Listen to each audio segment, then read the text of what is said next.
We're going to launch into our Critical Role discussion. But before we do that, we like to give an in-depth recap to get everybody caught up before we do. And we cut that recap out and host it separately on YouTube for your viewing convenience. So if you find yourself just on that recap video and you want to hear our full discussion, it will be linked down in the description below.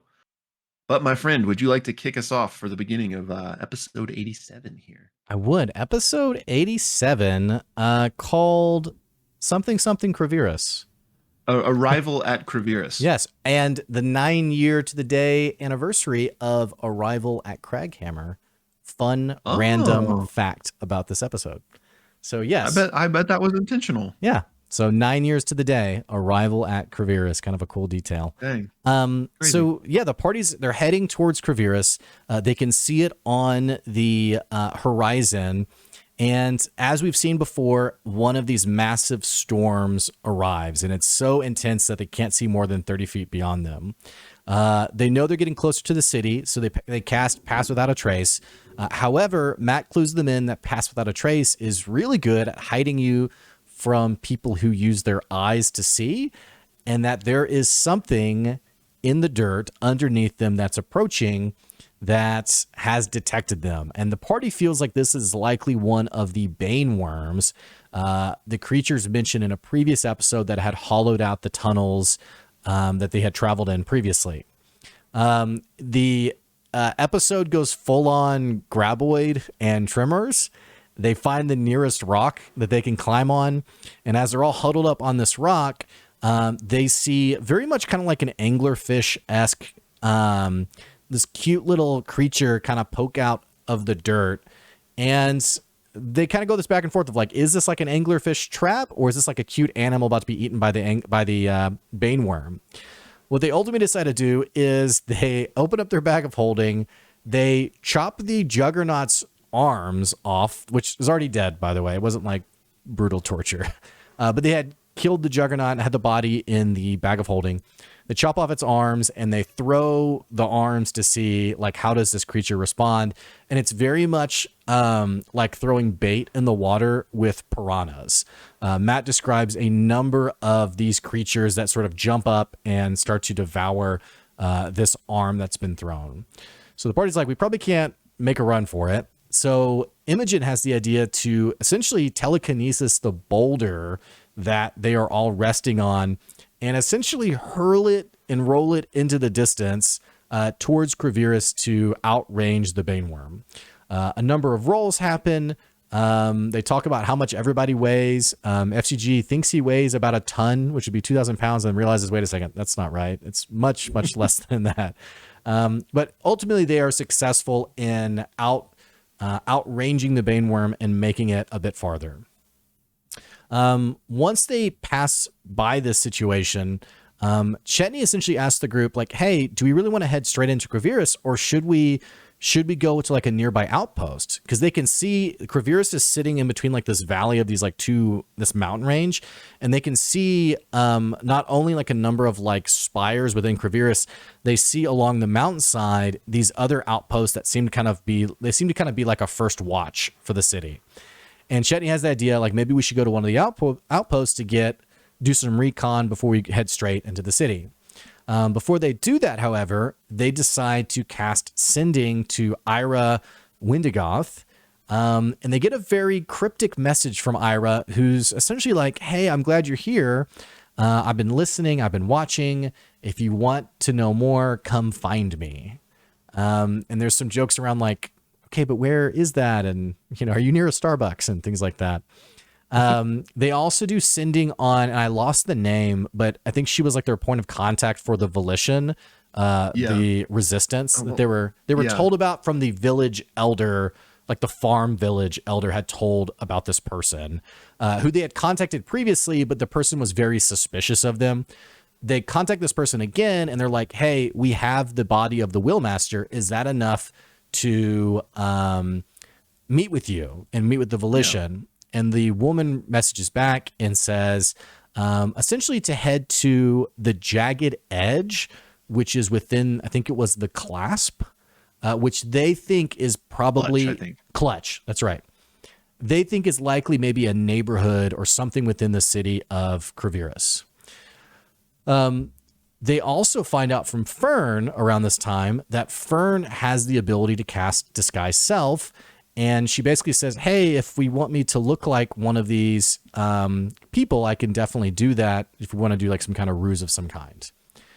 So they head up to one of the nearby outposts. They're met by one of the guards who Matt essentially describes as Bigfoot. He says this very like Sasquatch-esque 8-foot tall man. Fern is going to do Disguise Self to look either like, I don't think she looked necessarily like the Willmaster, but she definitely tells them like, or Imogen, excuse me. So the thing about this is that they speak with their minds, but they don't necessarily know who's the one speaking. So Imogen positions herself near Fern and does like the mental conversation to make it seem like Fern's the one talking, and then identifies Fern as like, don't you know the Willmaster? Like, this is who I am. There's a lot of deception checks. In fact, there's like probably half a dozen deception checks that happen over the next half hour. And the party rolls extremely well. So this Bigfoot character is kind of like, what are you guys doing here? Imogen is like, these are all new recruits. Our wagon broke down. Like, we need some water and a place to rest. They're brought up to the outpost. And the outpost has like this central tower that they immediately go into. Chetney especially like goes in and very much makes himself at home, asks for like a glass of water, basically.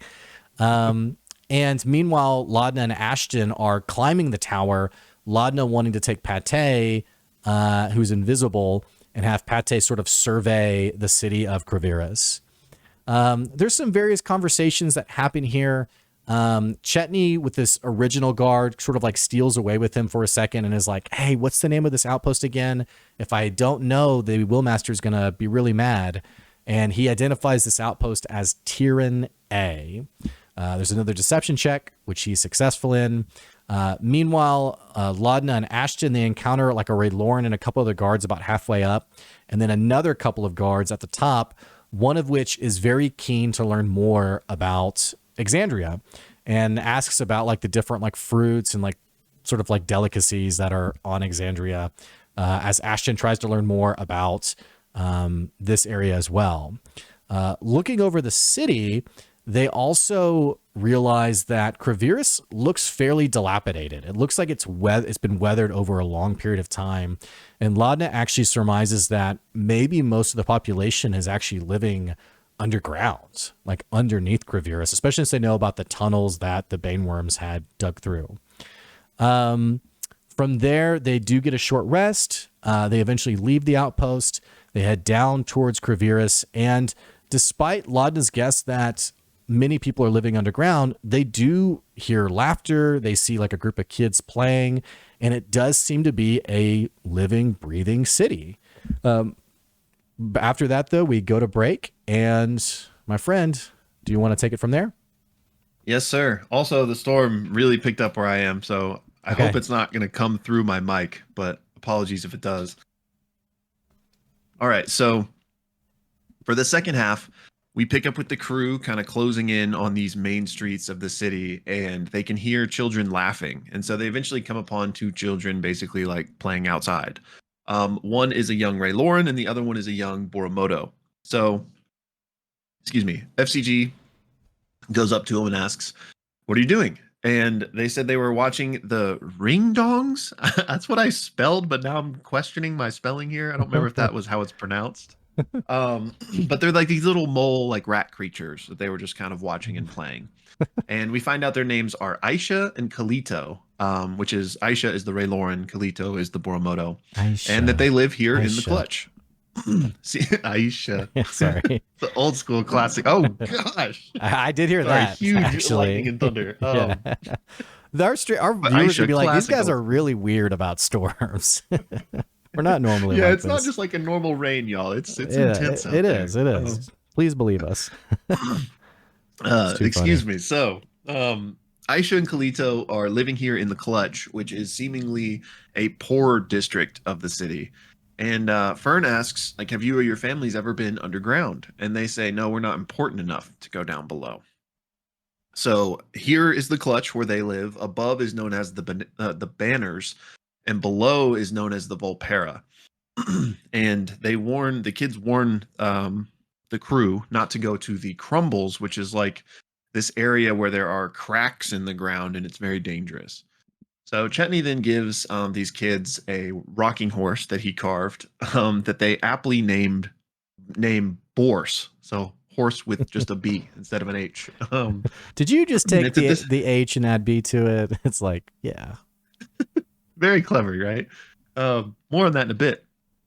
But then an older Ray Lauren comes around, maybe one of their parents, and asks like, "Hey, what are you guys doing? What do you need?" Because basically everything is tense around here with the upcoming move, aka the move to Exandria. Um, so Ashton asks this adult where the jagged edge is, and he's like, "It's on the far end of the Veldish skull." So the party's like, "Thanks," and they move on. And they're like, "Should we go by aliases while we're here?" And so they decide to adopt the Borse naming convention. So it'll be Bastion and Borum and Bimogen. So they head towards this Veldish skull. And after a bit of walking, they notice everyone in the streets just start to like scatter and go inside. So the party's like, we should probably do the same. So we have some stealth checks, but there's some really bad rolls. And next thing we know, there are two mounted Ray Laurens striding through town, followed by a juggernaut that's lugging like a carriage that has like a big chest or box in it. Um, I think Fern actually rolled a natural one. So they see Fern and they're like, "What's your business here?" And she says, "Maruda's born. I was brought here, but like I don't know why. Like I don't know what I'm supposed to be doing." And the Ray Lauren's like, "All right, well then you need to come with us." But Fern's like, "Nope." And so she wild shapes into a fly in order to escape, but she's not fast enough. So I forget what the creature is called, but these big Woo, bestial creatures. woo, woohar, woo, Yeah, it's something like uh, that, I think. wookar. Yeah, I think the that's, Wukar. I think that's right. yeah. the the creatures they're mounted on. So the Wukar just instantly snaps its jaws and like catches the fly in its mouth, and the fly only has 1 HP. So Fern instantly reverts back to her normal self, but like still clutched in the jaws of this beast. So at this point, we roll initiative. Um, as always, but especially because we got a nasty storm outside, I'm gonna kind of just breeze through this combat. Hit you with the highlights. So Orem, aka Liam, absolutely shows out, as he often does in combat with the cool maneuvers, but also just the very strategic thinking. And he basically destroys this juggernaut. And we do have a classic FCG banish during the battle, but I think his concentration is interrupted and it basically comes back real quick. Um, Fern actually does a scorching ray on the thing that she's in its mouth and actually kills it in one hit. But this was actually due because Matt messed up on some HP stuff, but he still just let it keep going and was like, "I'll correct it elsewhere." Um, Combat continues. The only really other cool big highlight is there's a moment where Ashton like hits somebody with his hammer real hard and then holds it up, and Laudna casts Blight through it. I can't remember what the stone is called off the top of my head, but if you recall, Yeah. Ashton specifically set up his hammer with this special crystal they found in order to split spells. So I think this is the first time they've ever actually used it. So she actually splits her blight spell through it, killing one of the Ray Laurens and like really damaging the other Wukar or mounted creature. Combat continues, nothing too crazy. Bell's Hells eventually wrap everything up. They then throw all of the bodies in the portable hole, as is tradition at this point. And then Imogen, or they take the cart, or not the cart, but the box that was in the cart, and they put that in the hole as well. And then Imogen telekinesis is, if that's a word, the cart onto like a nearby roof to kind of hide it. Um, so all of that happens. They clean up and they continue on toward the jagged edge, making deception checks to try to blend in as they go. Laudna does check the scry ball and it is lit. It's not like super bright, but it's slightly lit, noting that Odahan is nearby. She is seemingly coming and coming from the direction that they came. So as if she's on their trail. But currently, Bell's Hells is headed in the opposite direction. So hopefully they're making space from her right now. So they eventually reach this kiln looking building with a sign that says the Jagged Edge. So they head inside the workshop. And inside are a bunch of weapons made of glass. And inside is another one of these Sasquatch like creatures from earlier that says he'll be right with them. So he he then was like working on one of these glass weapons, but he just like throws it against the wall and shatters it in like frustration. And he's like, okay, like what can I do for you? And they say, hey, we're here looking for a contract. And this Sasquatch man who's named Judo says, okay, and walks back behind the curtain. A few minutes later, a Rayloran Trike walks back out through the curtain and then says, I heard you need a contract. And this is Zesh. And Laudna's like, yes, we really want to work with the resistance. We want to stop lewdness and the Vanguard. And she has a persuasion roll and kills it. It gets like a 28, I think. So Zesh was like reaching for something behind the counter, but then she stops because she believes them. She says, I'm not with the Volition personally, but my beliefs align with them. So she gives the party this like purple piece of glass that is apparently really hard to come by. And she says, you need to go to the highest point in the banners, which is the above town, and you'll find a guard named Urat, and you can pay him to leave his post. So after you do that, look for more of this like purple glass, and that will guide you to the Volition. The party then asks, what are these glass weapons for? And apparently they like can take in a charge from the atmosphere and release a beam of energy. And so they're like, that's cool. The party then asks if they're allowed to like lay low here and rest for a little bit. And Zesh says, you can stay here for like an hour, but then you're going to need to go. So Chetney does end up buying, I think it's a scythe, like one of these glass weapon scythes. And Laudna actually sees a little like Rayloran kind of dancer toy / trinket that she wants. And Zesh actually gives it to her. So the party then gonna go downstairs into like this basement area of this place and start to take a short rest. And they open up the hole and look through that chest that they took, but it's resembles the ones they actually saw a long time ago in Bassaros. But it's magically locked, so they decide to put that away for now and not mess with it. Laudna takes out the scry ball and can see that Odahan is now basically in the center of the city. So they are taking their rest, discussing their plans, and Chetney's like, I think I got something that we can distract that guard that we need to distract. But he doesn't want to show the party what it is. And they're like, why won't you show us? And Chetney says, because if you look at it, you'll die. And they're like, okay. And as they're all talking, Imogen suddenly hears Zesh telekinetically or telepathically communicate with her, telling her to be quiet, no one move. And then they start to hear all these footsteps above them, and that's when the episode ends. Again, that is episode 87, Arrival at Kreviris. And for anyone just watching the recap, if you want to hear our full discussion, you can find the link down below.